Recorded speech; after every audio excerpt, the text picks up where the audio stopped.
नमस्कार। आकाशवाणी से प्रस्तुत है समाचार संध्या।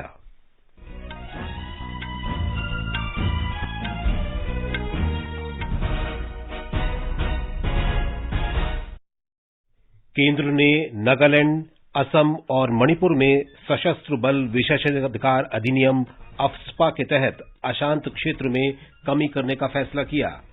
आज मध्यरात्रि से असम के 60% क्षेत्र से अफ्स्पा हटा लिया जाएगा। प्रधानमंत्री नरेंद्र मोदी कल परीक्षा पे चर्चा कार्यक्रम में दुनिया भर के विद्यार्थियों, शिक्षकों और अभिभावकों के साथ बातचीत करेंगे। राज्यसभा ने सेवानिवृत्त हो रहे 72 सदस्यों को विदाई दी। रूस के विदेश मंत्री सर्गेई लावरोव 2 दिन की भारत यात्रा पर आज नई दिल्ली पहुंचे। विदेश मंत्री डॉक्टर एस जयशंकर ने ब्रिटेन की मंत्री एलिजाबेथ ट्रस से द्विपक्षीय विचार विमर्श किया। भारत और दक्षिण कोरिया ने आज नई दिल्ली में निरस्त्रीकरण और परमाणु अप्रसार पर चर्चा की। संयुक्त राष्ट्र विश्व खाद्य कार्यक्रम के तहत भारत अफगानिस्तान में और 10,000 मीट्रिक टन गेहूं भेजेगा।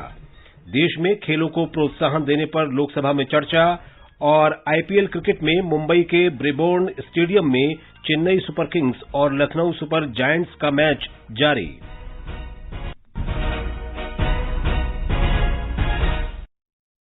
समाचार संध्या में अतहर सईद के साथ मैं विशाल शर्मा। केंद्र ने दशकों बाद नागालैंड, असम और मणिपुर में सशस्त्र बल विशेषाधिकार अधिनियम अफ्स्पा के तहत अशांत क्षेत्रों में कमी करने का फैसला किया है।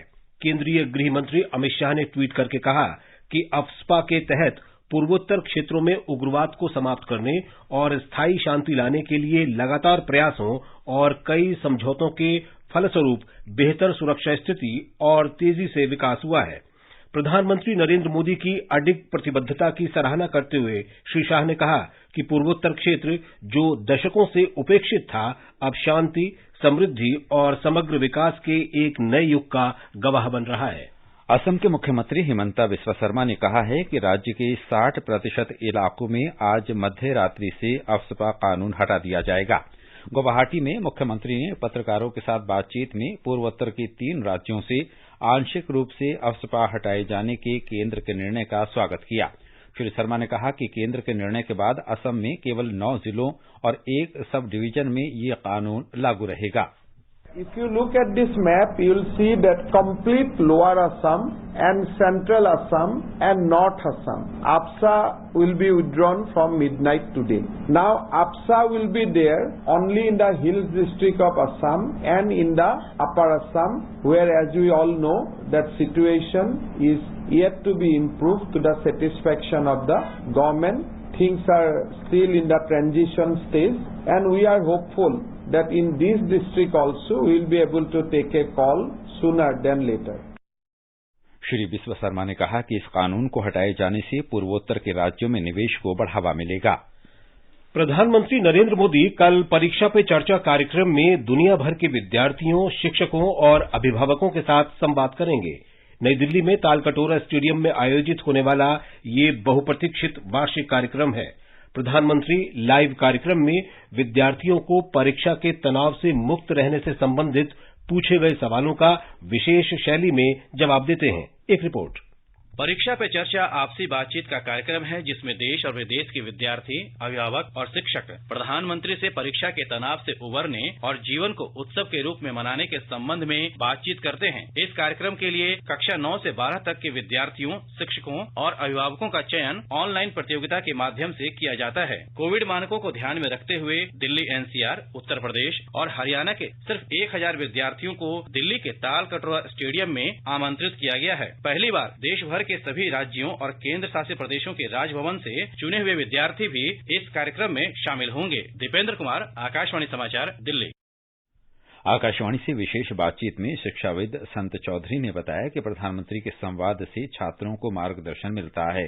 ये बड़ी ही खुशी की बात है। प्रधानमंत्री जी परीक्षा पूर्व चर्चा में अपना विचार छात्रों तक पहुंचा रहे हैं। प्रधानमंत्री जी हमारे देश के अभिभावक के रूप में जो समय समय पर अनेकों विषय पे चर्चा करते रहे हैं, जिससे लोगों को काफी लाभ पहुंचा है। ये जो परीक्षा है, परीक्षा पूर्व छात्र छात्राएं तनाव में होते हैं, तो अगर देश के प्रधानमंत्री अभिभावक के रूप में उन्हें इस तरह की चर्चा करते हैं, कुछ सुझाव देते हैं, कुछ मार्गदर्शन देते हैं, तो हम समझते हैं कि छात्र छात्राएं बिल्कुल ही तनाव मुक्त हो जाएंगे और अभिभावक भी इससे काफी तनाव मुक्त हो जाएंगे। मैं इसके लिए बहुत बहुत साधुवाद प्रधानमंत्री जी को देता हूं, जो अपने व्यस्तम कार्यक्रम से इतना समय देते हैं।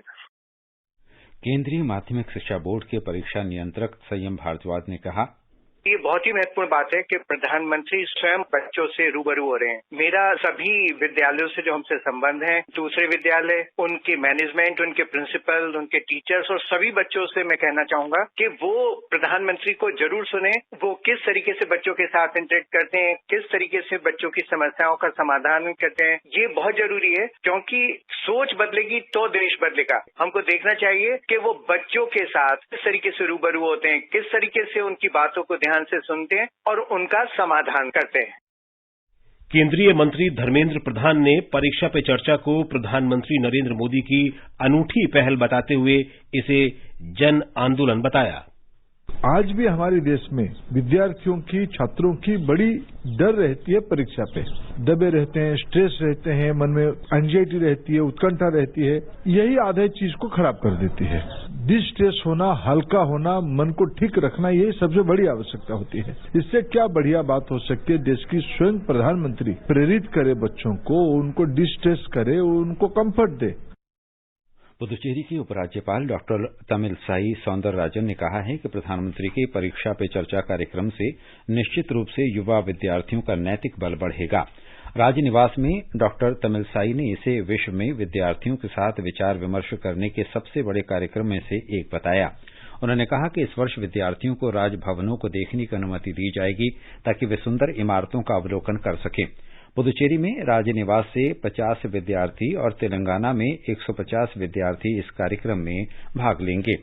ये समाचार हमारी वेबसाइट newsonair.com/hindi और हमारे mobile app news on AIR पर भी उपलब्ध हैं। क्या आप कॉम्पिटिटिव एग्जाम की तैयारी कर रहे हैं? ऑल इंडिया रेडियो के नए प्रोग्राम अभ्यास में हमारे विशेषज्ञ आपके सवालों का देंगे जवाब। शनिवार रात 9:30 बजे FM गोल्ड पर। इस बार का विषय है इंडियन पॉलिटी एंड कॉन्स्टिट्यूशन।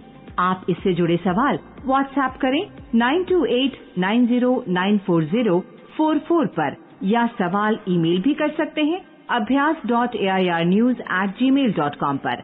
भारतीय संविधान और राजनीति विषय पर आपके प्रश्न हमें 5 अप्रैल तक मिल जाने चाहिए। आपका अभ्यास हमारा प्रयास।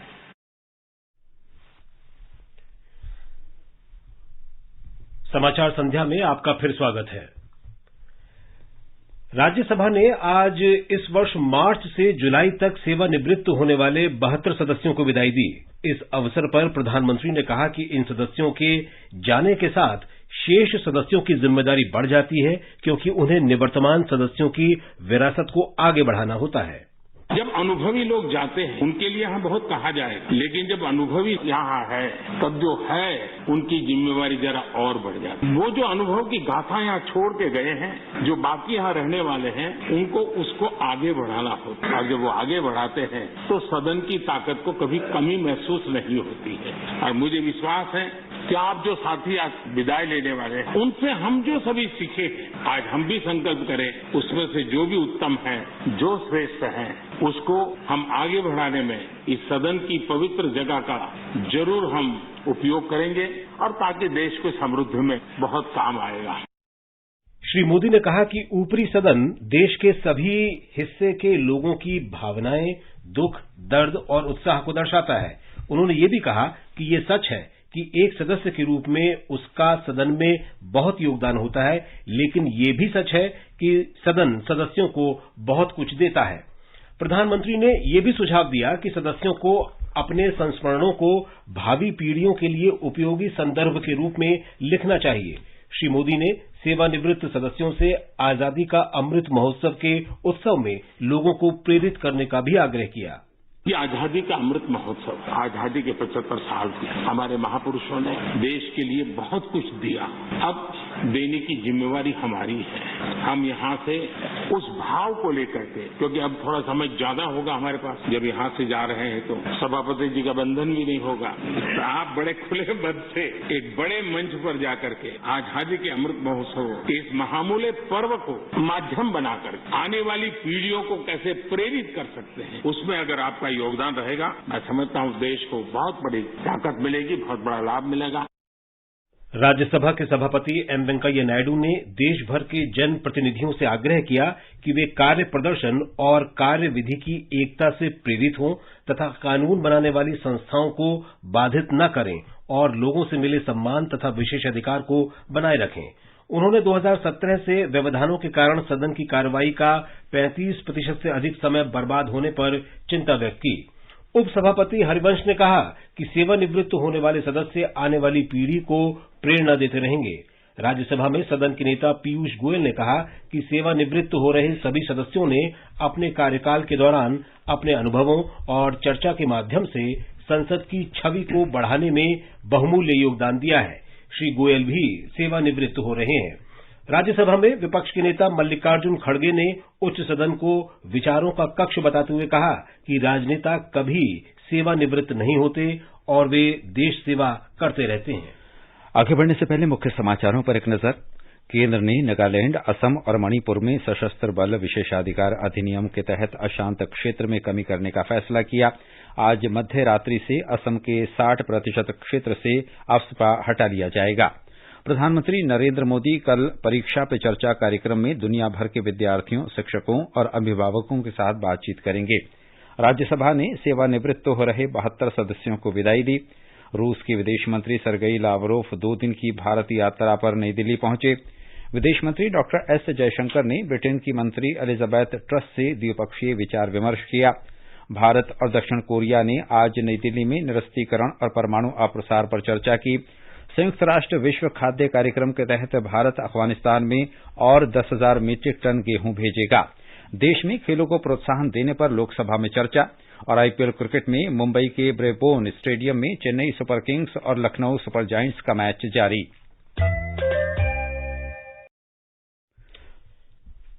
रूस के विदेश मंत्री सरगेई लावरोव 2 दिन की भारत यात्रा पर आज शाम नई दिल्ली पहुंचे।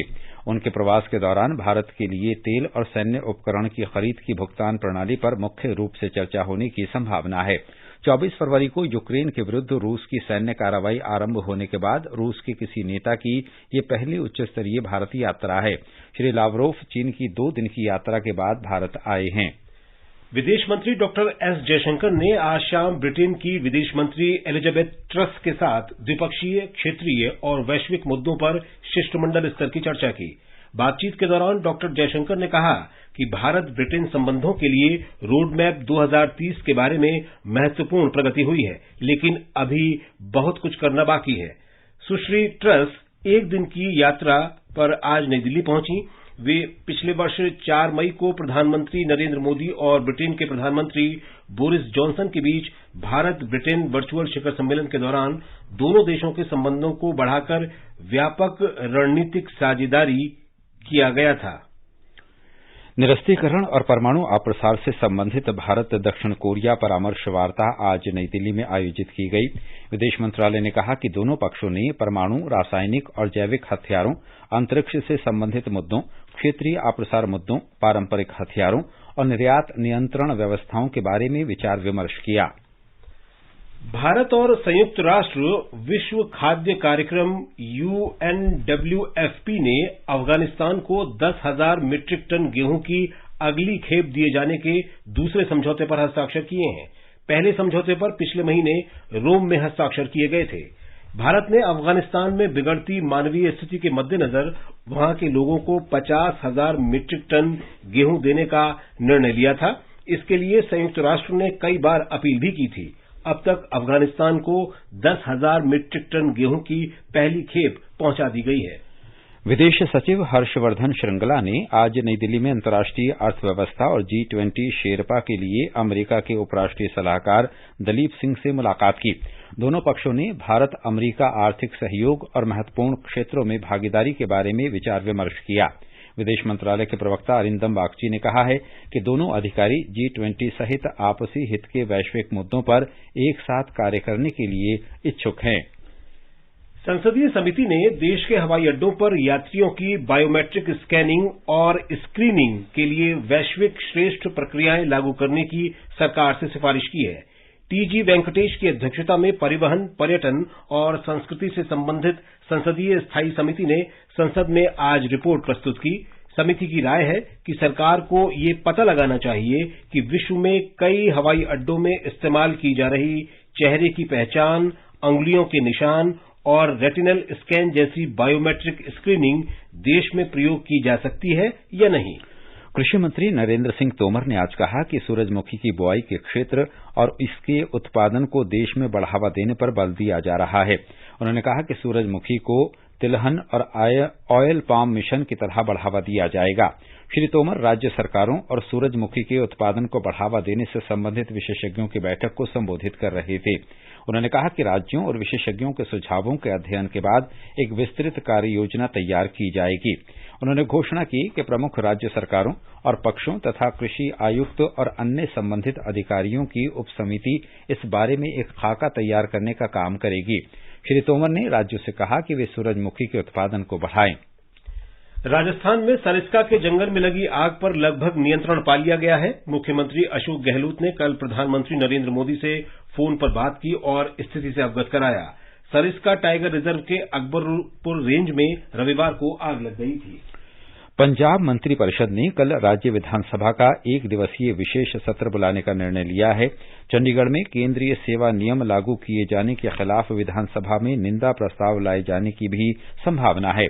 16वीं पंजाब विधानसभा का पहला सत्र 22 मार्च को संपन्न हुआ था।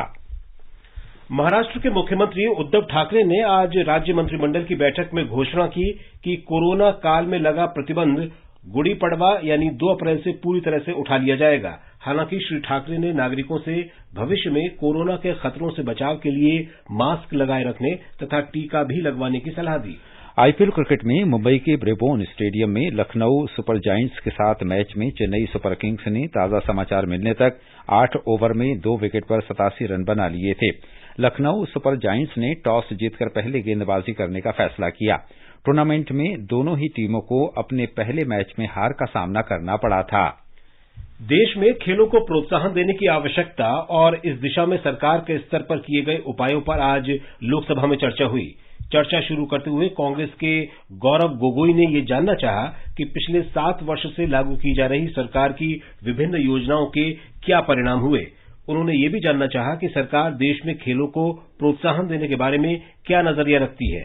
लोगों में फिटनेस के महत्व को प्रोत्साहन देने के लिए अनुभव मोहंती ने एनडीए सरकार के प्रयासों की सराहना की। भाजपा के राज्यवर्धन राठौर ने कहा कि प्रधानमंत्री नरेंद्र मोदी के नेतृत्व में सरकार ने जमीनी स्तर से ही खेलों को प्रोत्साहन देने के लिए अभूतपूर्व बदलाव किए हैं।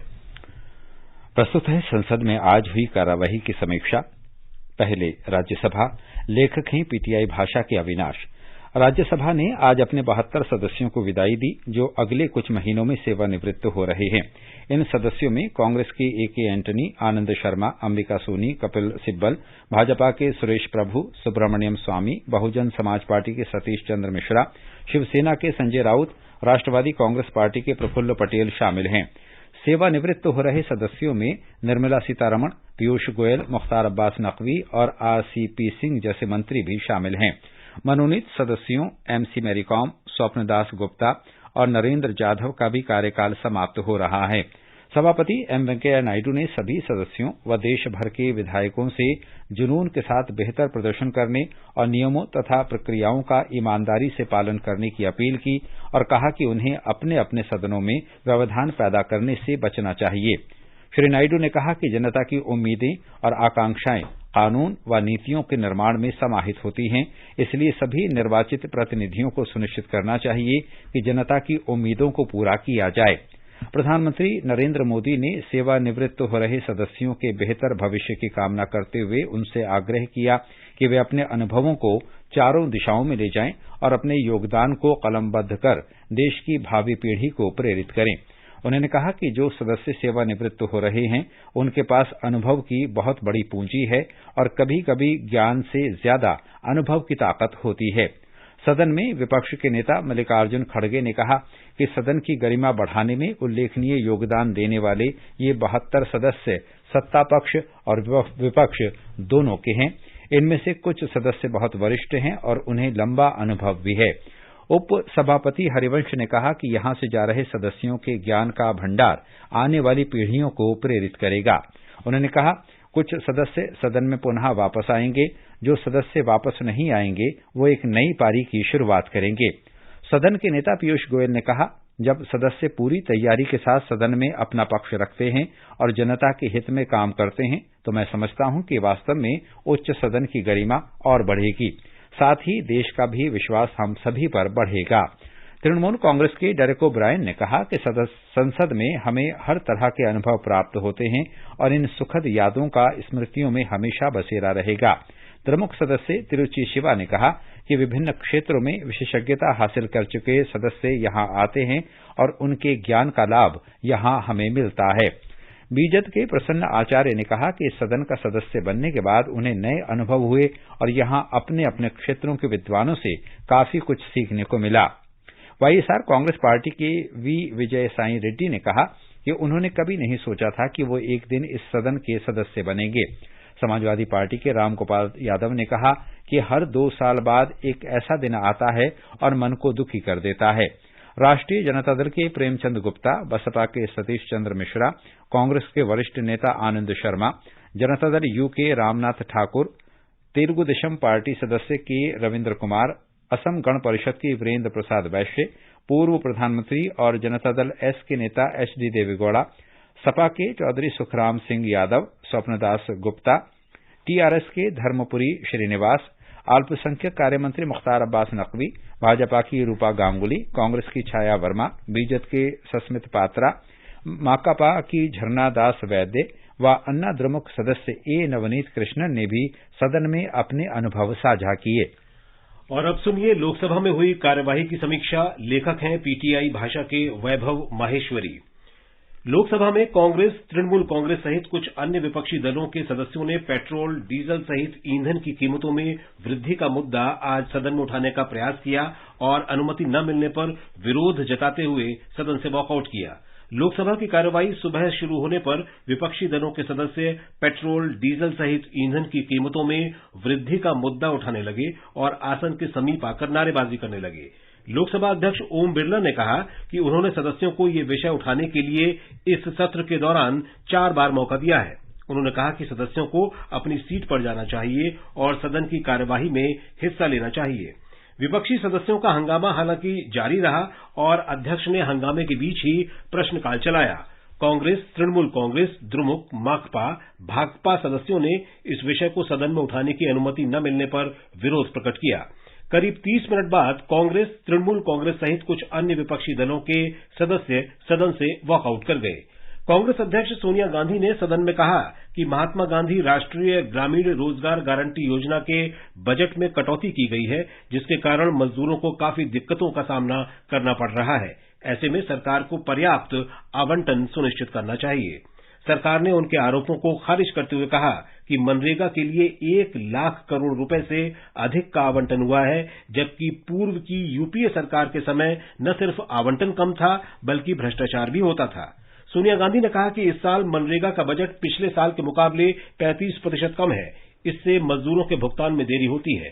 कांग्रेस अध्यक्ष ने कहा कि मैं केंद्र सरकार से आग्रह करती हूं कि मनरेगा के लिए उचित आवंटन हो, काम के 15 दिनों के भीतर कामगारों को मजदूरी का भुगतान हो तथा भुगतान में देरी पर मुआवजा भी दिया जाए। इसके बाद ग्रामीण विकास मंत्री गिरिराज सिंह ने कहा, सोनिया गांधी देश की वरिष्ठ नेता हैं। उन्होंने सदन में जो विषय रखा है वो पूर्ण रूप से तथ्यों से परे है। साल 2013-14 में यूपीए सरकार के समय मनरेगा का 33,000 करोड़ रुपए का बजट था, जो आज 1 लाख करोड़ रुपए से अधिक है। सूचना और प्रसारण मंत्री अनुराग ठाकुर ने कांग्रेस पर निशाना साधते हुए कहा कि यूपीए के समय आवंटित बजट खर्च नहीं होता था, लेकिन मोदी सरकार ने 1 लाख करोड़ रुपए से अधिक का प्रावधान किया। कांग्रेस के समय सिर्फ भ्रष्टाचार था। इस दौरान कांग्रेस सदस्य हंगामा करने लगे। इस पर श्री ठाकुर ने कहा कि ये लोग मंत्री की ओर से जवाब देने का विरोध कर रहे हैं। ये दिखाता है कि विपक्ष सिर्फ राजनीति करता है। बाद में पीठासीन सभापति रमा देवी ने व्यवस्था देते हुए कहा कि सोनिया गांधी ने शून्यकाल में जो विषय उठाए हैं, सरकार उसका उत्तर देना चाहे तो दे सकती है। भाजपा सांसद जसकौर मीणा और उमेश जाधव ने राजस्थान में एक महिला चिकित्सक की कथित खुदकुशी का विषय आज लोकसभा में उठाया और दोषियों के खिलाफ कार्रवाई की मांग की। दोनों सांसदों ने कहा कि चिकित्सकों की सुरक्षा सुनिश्चित की जानी चाहिए। राजस्थान के दौसा से सांसद जसकौर मीणा ने दावा किया कि राजस्थान सरकार ने एक गर्भवती की मौत पर इस चिकित्सक के खिलाफ धारा 302 के तहत मामला दर्ज किया। भाजपा के उमेश जाधव ने कहा कि चिकित्सकों को इस तरह परेशान नहीं किया जाना चाहिए। सभी राज्यों को इस बारे में संदेश भेजा जाना चाहिए। भाजपा की अपराजिता सारंगी ने पुरी के भगवान जगन्नाथ मंदिर के निकट निर्माण कार्य का विषय उठाया और आरोप लगाया कि ओडिशा सरकार नियमों का उल्लंघन कर रही है। इस पर ओडिशा में सत्तारूढ़ बीजू जनता दल के सांसद पिनाकी मिश्रा ने उनकी बात का प्रतिवाद करते हुए कहा कि अपराजिता सारंगी को पता होना चाहिए कि ओडिशा में कानून का उल्लंघन करके कोई काम नहीं होता और यही वजह है कि 22 साल से ओडिशा की जनता नवीन पटनायक को विजयी बना रही है। अभी आप संसद में हुई आज की कार्यवाही की समीक्षा सुन रहे थे। ये समाचार आकाशवाणी से प्रसारित किए जा रहे हैं। ताजा समाचार जानने के लिए आप हमारे Twitter handle @AIR News Hindi को फॉलो कर सकते हैं। ये आकाशवाणी है। बिहार स्कूल परीक्षा बोर्ड ने आज 10वीं कक्षा का परिणाम घोषित कर दिया है। इस वर्ष उत्तीर्ण प्रतिशत 79.88 रहा। 6 लाख से अधिक बालिकाएं उत्तीर्ण हुई हैं। इस वर्ष कुल 8 विद्यार्थी पहले 5 स्थानों पर रहे। और अब आर्थिक जगत की खबरों के साथ हैं सोनू सूद। बंबई शेयर बाजार का सेंसेक्स 58,569 पर बंद हुआ। नेशनल स्टॉक एक्सचेंज का निफ्टी 17,465 पर बंद हुआ। अंतर बैंकिंग विदेशी मुद्रा बाजार में रुपया $1 के मुकाबले 75 रुपए 79 पैसे के स्तर पर बंद हुआ। मल्टी कमोडिटी एक्सचेंज में सोने का मूल्य 51,215 रुपए प्रति 10 ग्राम पर बंद हुआ। चांदी 67,255 रुपए प्रति किलो हो गई और अंतर्राष्ट्रीय बाजार में ब्रेंट कच्चे तेल का मूल्य $107.10 प्रति बैरल के करीब था। लद्दाख में लद्दाख स्वायत्त पर्वतीय विकास परिषद LAHDC करगिल के मुख्य कार्यकारी पार्षद फिरोज अहमद खान ने कहा है कि भारतीय जनता पार्टी के पार्षदों के समर्थन वापस लेने से LAHDC का कामकाज प्रभावित नहीं होगा।